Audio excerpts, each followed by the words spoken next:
लान Feng लिनशी से कहता है कि शव शव को मैंने जितना स्टूपिड समझा था वो उतनी है नहीं, बल्कि स्टूपिड तो तुम हो, क्योंकि शव शव को पता है कि उसे कौन पसंद है और उसे क्या करना है, पर तुम तो ये बात भी नहीं जानती। ये सुनकर लिनशी थोड़ा सोच में पड़ जाती है। शव शव अपने रेगुलर वर्क प्लेस पर आ गई थी।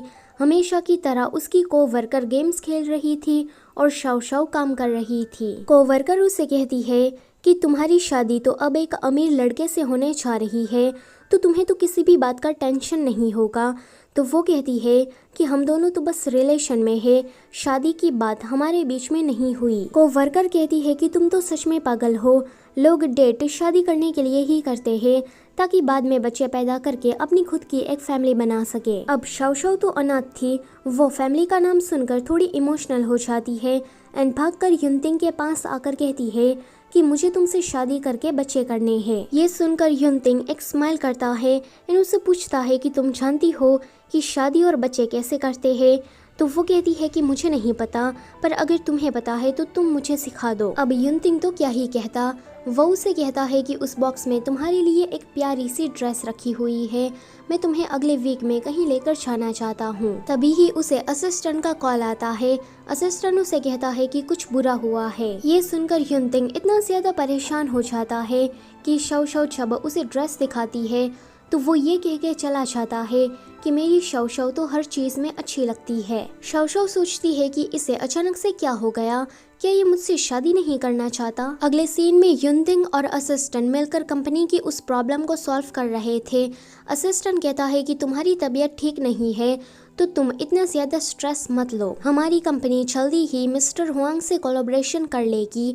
तो युनतिंग उसे कहता है कि इस कोलैबोरेशन पार्टी में मैं शव शव को लेकर जाना चाहता हूँ, तो तुम उसे डांस वगैरह सिखा देना। और हाँ, एक बात का ध्यान रखना कि वो ज्यादा थके ना और तुम उस पर ज्यादा सख्ती भी मत बरसाना। असिस्टेंट कहता है कि ऐसा ही है, तो आप ही उसे डांस क्यों नहीं सिखा देते। अगले दिन युनतिंग शव शव को डांस सिखा रहा था पर उसे नहीं आ रहा था, तो वो कहती है कि ये डांस करना मेरी बस की बात नहीं है, मैं क्लीनिंग में ही अच्छी हूँ। युनतिंग उसे कहता है कि मुझे तुम्हारी ज़रूरत है, मैं चाहता हूँ कि पार्टी में तुम मेरे साथ चलो, अगर तुम डांस प्रैक्टिस अच्छे से करोगी तो मैं तुम्हें रिवॉर्ड दूंगा। अब रिवॉर्ड का सुनकर शव शव अच्छे से प्रैक्टिस करने लगती है।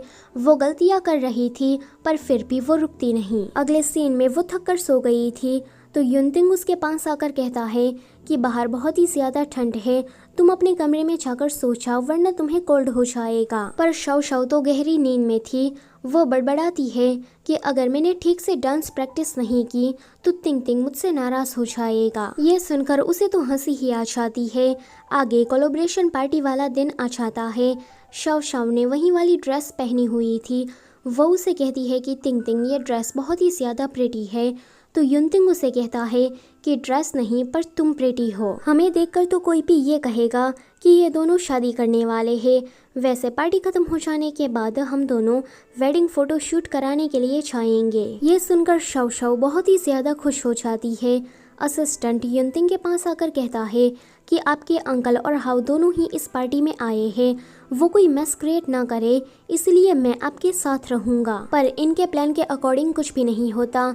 कोई आकर ये बात फैला देता है कि शव शव गरीब और अनाथ है एंड इस बात को लेकर तमाशा खड़ा करता है। लिनशी को असिस्टेंट के साथ पार्टी में जाना था पर असिस्टेंट उसे मना करते हुए कहता है कि मैं पार्टी में नहीं जा रहा। लिनशी उसे रीजन पूछती है तो वो कहता है कि किसी ने जानबूझकर शव शव का बैकग्राउंड सबको बता दिया एंड उसकी काफी बेइज्जती की। अगर मुझे पता लगा कि ये तुम हो तो मैं तुम्हें नहीं छोड़ूंगा। असिस्टेंट उसे धमका कर वहाँ से चला जाता है।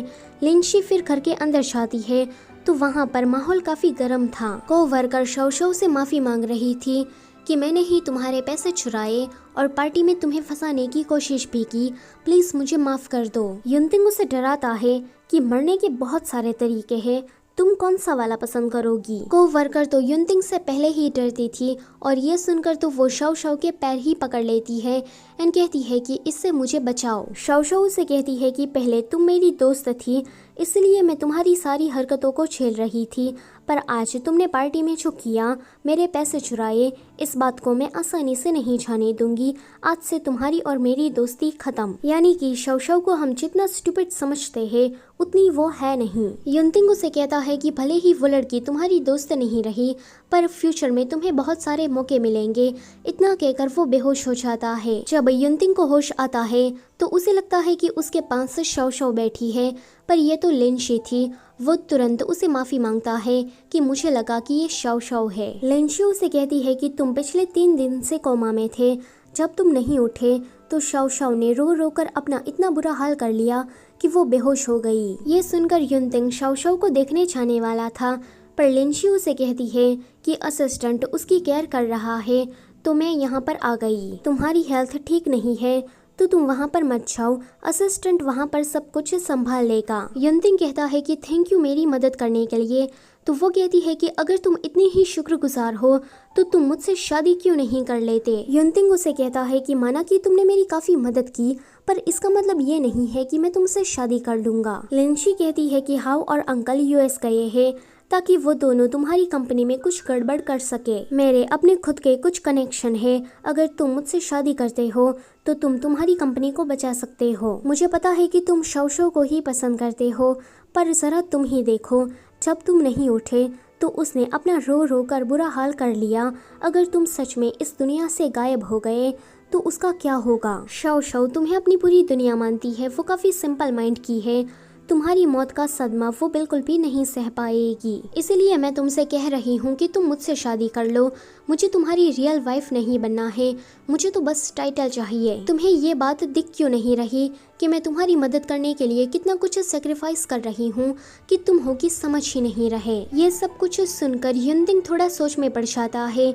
आगे लिनशी शाओशाओ के पास जाकर उसे कहती है कि युनतिंग मुझसे शादी करने वाला है, तो शाओशाओ उसे कहती है कि तुम झूठ बोल रही हो, युनतिंग ने मुझसे कहा था कि वो मुझसे शादी करेगा। लिनशी उसे कहती है कि अगर तुम कोई फेरी टेल का सपना देख रही हो तो उससे उठ जाओ, ये रियलिटी है और रियल में सिंड्रेला को कभी भी उसका प्रिंस नहीं मिलता। यहाँ पर ये लिनशी खुद की ही सेटिंग करने में लगी है या फिर वो सच में युनतिंग की मदद करना चाहती है, ये बात तो हमें आगे ही पता चलेगी। शाओशाओ युनतिंग के पास आकर कहती है कि लिनशी ने मुझे बताया कि तुम उसके साथ शादी करने वाले हो, तो ये सब कुछ क्या है?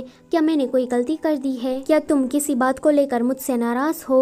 वो सोचता है कि मुझे खुद से ही नफरत होने लगी है क्योंकि मैं तुम्हारे साथ ऐसा कर रहा हूँ, पर वो कहता है कि मैं तुमसे तंग आ गया हूँ तो तुम ना मुझसे दूर रहो।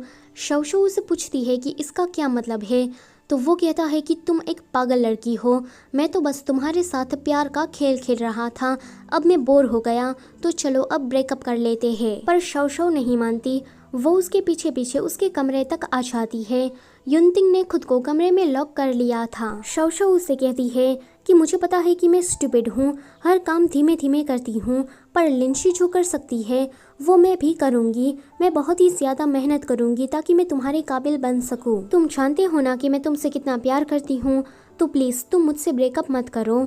युनतिंग उसे कहता है कि तुम यहाँ से चली जाओ, पर वो नहीं चाहती। वो पूरी रात वहीं पर बैठकर उसका इंतज़ार करती है। अगली सुबह असिस्टेंट उसे कहता है कि तुम बहुत ही ज़्यादा क्रूल हो। अगर तुम्हें शाओशाओ की फिक्र नहीं हो रही तो कोई बात नहीं, पर मुझे उसकी फिक्र है। युनतिंग शाओशाओ को उठाता है क्योंकि फ्लोर काफ़ी ज़्यादा ठंडा था।